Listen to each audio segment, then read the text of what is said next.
Bendiciones, iglesia. Bendiciones, iglesia. Glória a Deus. Eu quero invitar toda a igreja, por favor, que abra suas Bíblias em Isaías capítulo 41. Glória a Deus. Iremos ler o verso 10 e o verso 13. Isaías capítulo 41. Glória a Deus. Estamos em esta campanha profética, eu creio. Isaías 41, verso 10, quem encontrou, diga amém. Diz assim: não temas, porque eu estou contigo. Não te desmaie, porque eu sou tu Deus, que te esforço. Sempre te ajudarei e sempre te sustentarei com a destra de minha justiça. Verso 13, porque eu, Jeová, sou tu Deus, quem te sustene de tu mano direita, e te disse: não temas, eu te ajudo. Amém? Cerra tus olhos, Padre. Eu quero apenas concordar já com a oração do nosso pastor Mike, que já orou. Eu não estou orando novamente, e simplesmente confirmando, Senhor, que mais uma vez, Senhor, seja conosco em nome de Jesus. Amém? Pode tomar seus assentos, alabando o nome dele, Senhor Jesus. Glória a Deus. Mis hermanos, quando nós miramos esse texto do livro dele, profeta Isaías, nós temos aqui mensagem bíblico, temos aqui uma mensagem muito interessante. Por quê, pastor? Porque, na verdade, Isaías é o único profeta do Antigo Testamento que teve assim a audácia, a graça, a sabedoria, a unção de Deus para profetizar o maior número de profecias acerca de nosso Senhor e Salvador Jesucristo. Ha sido Isaías, irmão, que profetizou no capítulo 9 do seu livro, versículo 6, a parte B do versículo. Isaías profetiza dizendo que em nome de Jesus, em um futuro se chamaria maravilhoso, conselheiro, Deus forte, Padre da eternidade, Ele príncipe da paz. Isaías, só para efeito de conhecimento bíblico, Isaías, senhoras e senhores, é chamado também de profeta maior. Por quê, pastor? Não porque Isaías tinha 2,30 metros de altura, não. É justamente porque está na categoria de profetas maiores por causa de seus escritos.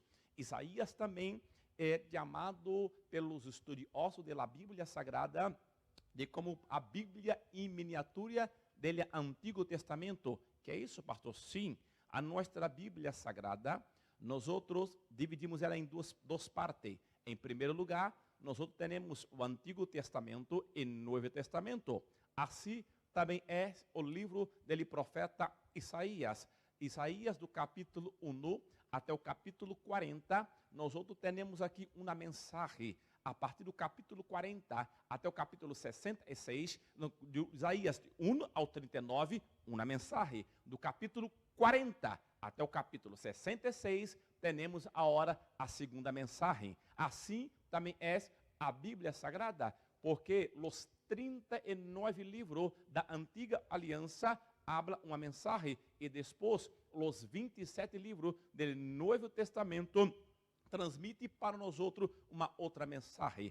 A nossa Bíblia Sagrada, nós temos 66 livros. Isaías tem 66 capítulos. Então, muito interessante. Pero, quando nós miramos para esse versículo bíblico, nós temos aqui algo muito interessante, muito forte, porque eu creio que muitos dos irmãos que já predicaram esse tema, já explicaram para os irmãos o contexto histórico, pero como a hora é um pouco avançada, não me dá tempo para explicar detalhadamente o contexto histórico do livro do profeta Isaías. Por exemplo, acredita-se que, eu não estou afirmando, acredita-se que o capítulo 41 é sido escrito por o rei Ezequias, que era filho de Acaz, quem começou a reinar em Judá aos 25 anos, e foi um dos reis mais obedientes de Judá.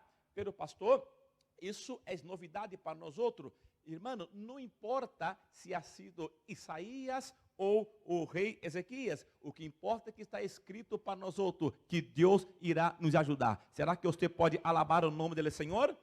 Glória a Deus. Então, quando nós outros miramos para as expressões bíblicas que aparecem aqui no texto, em Isaías capítulo 41, eu aprendo aqui por demais. Já acelerando um pouco a mensagem, quando nós miramos para o texto, está escrito, não temas, porque eu estou contigo. Vou repetir, não temas, porque eu estou contigo. É uma promessa de Deus para nossa vida.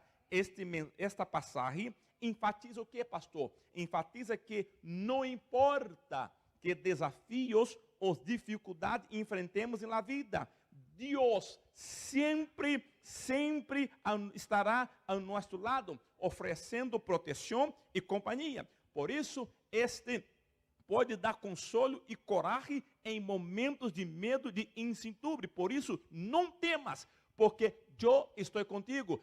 Deus está falando com nós outros mais uma vez esse jueves. Não temas, porque a minha graça, meu poder, meu livramento está contigo, com sua casa, com sua família. Será que você pode alabar o nome dele, Senhor?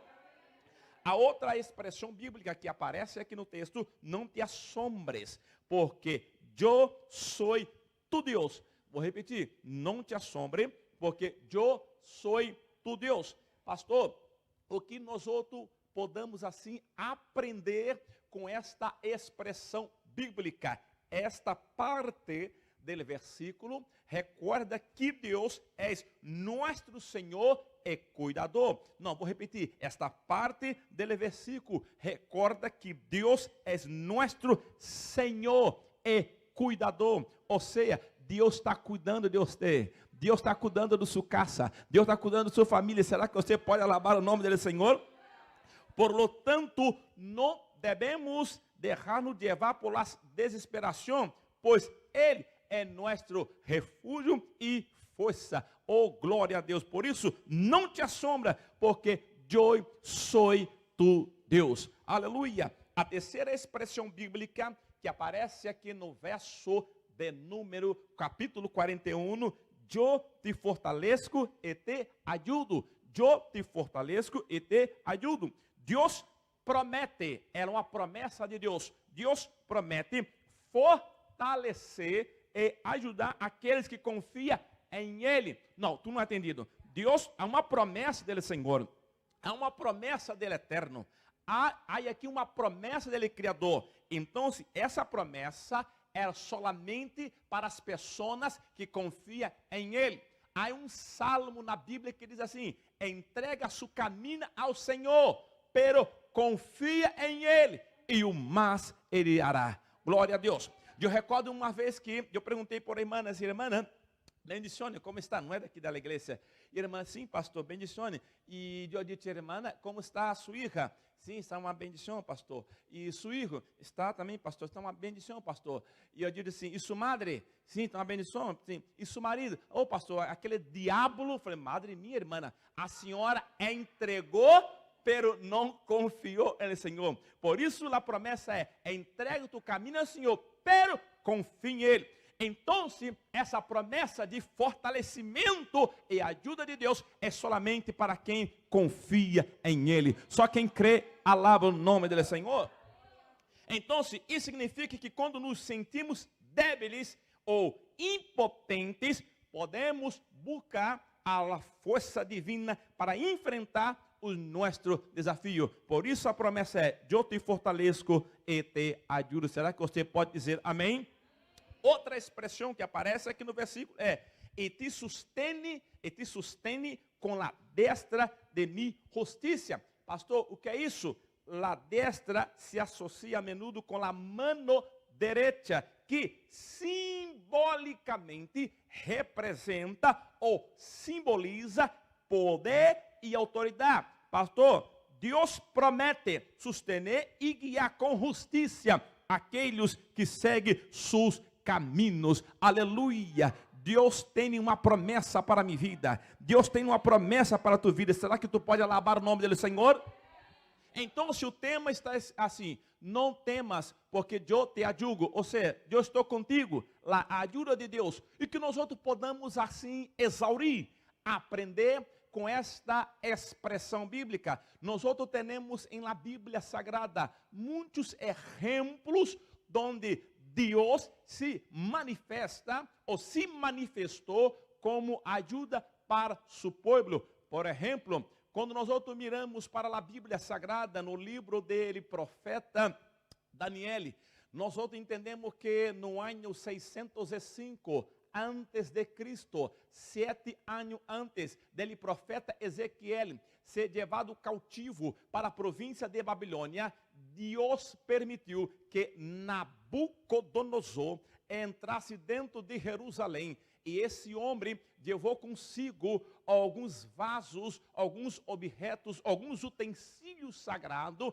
para pôr em la província de Babilônia. Não bastasse isso, a Bíblia também habla que ha levado também alguns jovens judeus para exercer serviços oficiais em la província de Babilônia, porque o império babilônico estava crescendo rapidamente. Ele rei, então, necessitava de pessoas sábias, entendidas, pessoas que tivessem habilidade para viver ou para morar em palácio de rei. Que passou, pastor? Diz a Bíblia que ele levou consigo Misael, Ananias e Azarias, que depois cambiaram o nome para Sadraque, Mesaque e Abednego. O que passou-se, pastor, quando nós outros miramos para o capítulo 3 do livro dele, profeta Daniel, esse homem, esse rei, Nabucodonosor, ele escreve um edito, um decreto, dizendo que todas as pessoas deveriam se prostrar perante a sua imagem, que tinha aí levantado na província de Babilônia. E o que é passado, pastor? Todas as pessoas, toda a gente se prostraram, se humilharam perante a imagem de Nabucodonosor. Pero o que me chama a atenção é que esses jovens judeus não se prostraram perante a imagem de Nabucodonosor. E a Bíblia habla que, é dito que todos quantos ouvirem o som do pífaro, o som da gaita, o som do fole, o sonido do fole, o sonido de todos os instrumentos, deveriam se prostrar perante a imagem de Nabucodonosor.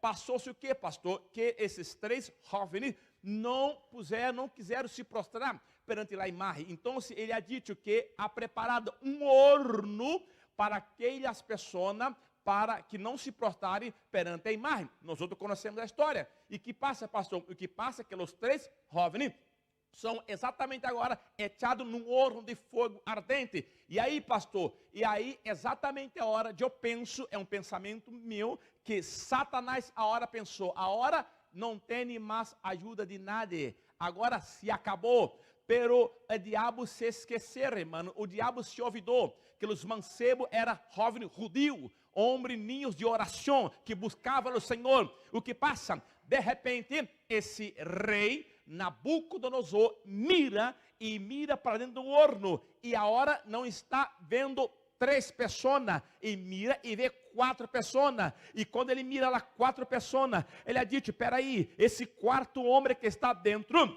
é semelhante, ele é hijo dos deuses. Sabe o que passa aqui, irmão? Uma teofania, uma manifestação visível de Deus. O próprio Deus agora pula dentro da fornalha. Aí se cumpre Isaías 43, quando passar pelas águas, eu estarei contigo, e quando passar pelo fogo, não te queimarás. Por quê? Porque eu te ajudo. Esse é o Deus que ajuda. Glória a Deus. Teremos muitíssimos exemplos em la Bíblia de la manifestação e do poder do Senhor. Por exemplo, o que dizer, senhoras e senhores, também de 2 Crônicas, capítulo 20, há um rei conhecido como Josafat. Todos nós outros conhecemos a história. Recebe agora a informação que está vindo agora um exército sírio para pelear contra o povo de Judá. Então, se Josafá recebe essa informação, e agora vai falar com o Senhor, e a Bíblia diz que ele diz, Senhor, Nosso povo é pequeno e na tua mão tem força e poder. Pero como Josafat é inteligente, agora ele invita toda a congregação e propôs à igreja, à congregação, um ayuno. Então, quando toda a igreja agora empieza a orar, empieza agora a buscar ao Senhor em oração. A Bíblia diz, senhoras e senhores, então passou-se um tempo, o Senhor Deus levanta agora um profeta, e esse profeta vai falar com Josafá. Pero antes dele profeta, se tu mirar no verso 4, verso 5 de 2 Crônicas, capítulo 20, tu vai entender que está escrito que o povo, a gente, vai buscar ajuda ao Senhor. Aleluia. Então, quando eles decidem buscar o Senhor, a Bíblia diz a hora que o Senhor levanta um profeta. E esse profeta vai delante do rei Josafat e diz assim: ei, escute-me uma cosita. Essa guerra não tenéis que pelear. Por quê? Porque essa guerra não é vossa, senão de Deus. Não é vossa, senão de Deus. Não é vossa, senão de Deus. E aí, pastor, o que passou? O que passou é que aquele Senhor Deus, então se colocou uma guerra entre os inimigos, e eles aí se pelearam, e a Deus ha dado vitória a Josafá. Por quê? Porque quando nós outros confiamos em Deus, temos aqui a seguridade, que Deus está conosco. Aleluia. Temos muito exemplo. Por exemplo, o porquê não falar também, senhoras e senhores, dele profeta Daniel. Daniel, um homem de oração, um homem ungido de Deus. A Bíblia habla que Daniel era um homem que buscava o Senhor 3 vezes ao dia, pela manhã, ao meio-dia e às 3 da tarde. Porém, quando ele estava aí no capítulo 5 de Daniel, a Bíblia diz que tentaram armar para Daniel. Ou por que não dizer armaram para Daniel? Porque um grupo de invejosos, de invídia, que estava com invídia de Daniel, porque era um homem que buscava o Senhor. A Bíblia diz que Deus sempre estava com Daniel. E Daniel, então, quando se acercava a sua casa, abria as ventanas para as bandas de Jerusalém e sempre orava e buscava o Senhor. O que passou, pastor? O que passou? Todos nós outros conhecemos a história. Os homens, então, se acercaram ao rei Dário, e disseram: ei, sabe, Daniel, tu sabe, rei, que tu barrou aqui um decreto no edito, que pelo um período de 30 dias, nadie pode buscar a outro Deus, senão a ti. Pero a Daniel agora está orando, está buscando desde Israel. E o que passou, pastor? O que passou, resumindo a história, que Daniel agora vai ser echado em uma cueva de leones. E agora o rei vai cobrir a cueva e sela a cueva. E o que passa, pastor? Pero o rei libera uma palavra dizendo: olha, Daniel, o Deus a quem tu serve pode te livrar. E naquele momento nós outros sabemos da história. A ajuda de Deus se acercou até Daniel. Passou-se então algumas horas, Daniel estava ali vivo, tranquilo. Por quê? Porque quando nós outros dependemos de Deus, quando nós outros confiamos em Deus, temos a ajuda de Deus. Será que você pode alabar e glorificar em nome dele, Senhor? Oh, glória. Eu recordo, irmão, que eu passei muitas coisas em Brasil, e uma das coisas que eu nunca comentei aqui com os irmãos, eu não sei porque Deus está mandando comentar, pode ser que alguma pessoa vai escutar isso, pero quando eu tinha 15 anos para 16 anos de idade, eu estava na casa de meu primo, e um primo meu era envolvido com bruxaria, e esse primo então se incorporou um demônio no seu corpo, e quando se incorporou um diabo, pastor, no seu corpo, esse meu primo era seguridade de uma casa de um famoso, e na época eu utilizava muitas drogas, com 15 anos de idade. Então, e correu uma pistola e mirou para mim e me deu um tiro aqui na rodilha. Então, o tiro entrou por aqui e saiu por aqui, e eu caí ao suelo. E naquele momento, a me dado um copo d'água e a dito assim o diabo no corpo de meu primo: eu vou lhe matar, eu vou acabar contigo, eu não gosto de você, eu vou acabar contigo, eu vou destruir sua vida. Isso assim em Niterói, em Rio de Janeiro. E o que passou? Naquele momento, meu irmão, eu vivia com meus tios. Eu tenho duas famílias que é pastor, e meu tio estava preocupado. Onde está meu sobrinho Adriano? Estava buscando, estava orando, dizendo: Senhor, ajuda Adriano. Onde ele está, Adriano? E o que passa, pastor? Eu sei sobre, irmão, isso tem mais de 20 anos, mais de 30 anos. Eu recordo como se fosse a hora. Eu estava, pastor, caído ao suelo e a minha rodilha estava como um melocotão, assim, gordo, e sangue saindo. E de repente, irmão, eu mirei a porta e eu pensei em sair assim, devagar. E naquele momento, meu primo que estava incorporado, eu não sei o que ha passado, se quedou parado, mirando, eu creio agora que ha sido o Deus que ajuda.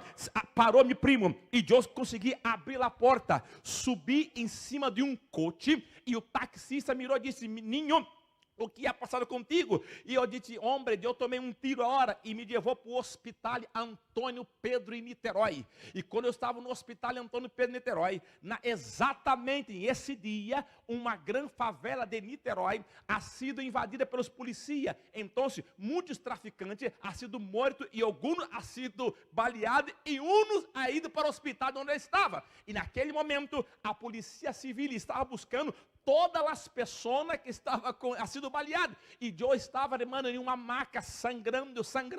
Você não sabe como é um hospital de Brasil. E eu estava, pastor, em cima de uma maca, sem nada. E então se acercou uma enfermeira perto de mim e disse assim: "Mira, Rovizito, qual é o teu nome?" Eu disse: "Adriano, tu tens família? Tu tens madre?" Eu falei: "Não, eu tenho família, eu tenho padre, eu tenho madre, eu tenho tio." Então se me dá o telefone de sua família. E eu ha dado o telefone da minha família. E naquele momento eu recordo que veio um polícia, e todo encapuçado, e passou acerca de mim e não ha dito nada. E eu me quedei assim, preocupado. E o que passou, pastor? O que passou? Se acerca meu tio, pastor, diz: "Adriano, nós outros estamos orando já mais de 24 horas. Eu disse: "Tio, passou algo muito forte. O primo estava incorporado com o diabo e ha me dado um tiro aqui." E naquele momento eu recordo como se fosse a hora mimo. E vem a doutora e corre uma silla de roda e se acercou a mim. E quando se acercou a mim, eu pensei: "Madre minha, eu não vou poder andar mais." E eu comecei a chorar e me põe numa silla de roda. E eu saí do hospital em uma silla de roda e fui para a casa de meu tio. E naquele momento eu disse: "Senhor, e agora como vai ser?" Aí, irmão, uma prima minha que trabalha em um hospital conseguiu os aparatos para limpar, porque todos os dias tinha que colocar a mão aqui arriba e hacer pressão para sair aqui as coisas que tinha aqui dentro. Então, todos os dias tinha que pressionar e limpar. Isso foi um mês, isso foi 2 meses, 3 meses, 4 meses, 5 meses, e foi passando. Eu me recordo que 7 para 8º mês, irmão, eu estava com um cabo de basura aqui, a barra aqui, andando assim. E eu disse: "Senhor, necessito dele, Senhor. Eu necessito da tua mão. Eu necessito que ele, Senhor, venha me ajudar." Sabe o que passou? Entrei num culto de domingo na igreja de meu tio. E meu tio estava pregando exatamente Isaías, capítulo 41, versículo 10. "Não temas, porque eu te ajudo." Então, eu sentava na última silha. E meu tio disse: "Adriano, Deus tem uma palavra para sua vida. Deus quer cambiar a tua história." E eu levantei a mão. E quando eu levantei a mão, minha mãe, eu não sei o que passou. E eu pensei a andar tranquilamente, porque Deus me sanou e me ajudou naquele dia. Porque Deus é fiel. Se põe em pé em nome de Jesus. Não te sustene com a destra da minha justiça. Esse é o Deus poderoso. Esse é o Deus poderoso. E que passou, pastor? Que passou? E passou-se 9 meses, 1 ano, pastor. E aí muitos médicos dizem assim: "Pastor, senhor Adriano, a bala, irmã, aqui quando dobra aqui, ela passou entre as 2 venas." E a gente: "Mira, se pega aqui ou se pega aqui, tu não estaria andando hoje." E se eu mostrar para muitos médicos aqui em Espanha, não vai crer. "Não, isso aí é mentira, é impossível. O Senhor está andando hoje tranquilamente." Eu falei: "Não, não é impossível, porque a Bíblia diz: não temas, porque eu te ajudo." Glória a Deus. Deus é fiel, irmã. Deus ha me ajudado naquele grande dia, irmão. Deus ha dado um grande livramento para a minha vida naquele grande dia. Eu não sei por que eu contei esse testemunho aqui agora, porque certamente alguma pessoa que está mirando por internet ou está aqui necessitava ouvir essa palavra. Põe a mão no teu coração agora em nome de Jesus Cristo. Padre Celestial, em nome de nosso Senhor e Salvador Jesus Cristo, Senhor. Eu não sei, Padre, o que passa com esse irmão, com essa família. Eu não sei porque o Senhor me impulsionado a contar esse pequeno, rápido testemunho aqui na igreja, Senhor, pero eu creio que há pessoa que necessitava escutar isso aqui, Senhor, que o Senhor é o Deus que ajuda, é o Deus de livramento, Padre. Eu não sei se é para a pessoa que está presente aqui hoje, eu não sei se é para a pessoa que está mirando através da internet, pero eu sei de uma coisa, Senhor, é que o livramento e a ajuda de Deus vai se acercar a essa casa, essa família hoje, em nome de Jesus Cristo. Padre, agora eu quero liberar uma palavra de bendição, uma palavra profética, Senhor, sobre a igreja, sobre os irmãos, os que estão nos acompanhando pela internet, em nome de Jesus Cristo, em nome de Jesus. Não te desanimes, porque Deus é contigo, Deus é com sua casa, Ele, Senhor, é com a sua família. Deus a me atraído aqui nessa noite para liberar uma palavra de bendição, uma palavra de graça, uma palavra de avivamento. Não pare, não desista, porque eu estou contigo. Deus é com seu marido, com seu filho, com sua esposa, com sua família. Então, agora, em nome de Jesus, em nome de Jesus, em nome de Jesus, recebe agora a graça, a paz dele, Senhor, em tu coração, em nome de Jesus. Será que você pode aplaudir em nome de Jesus?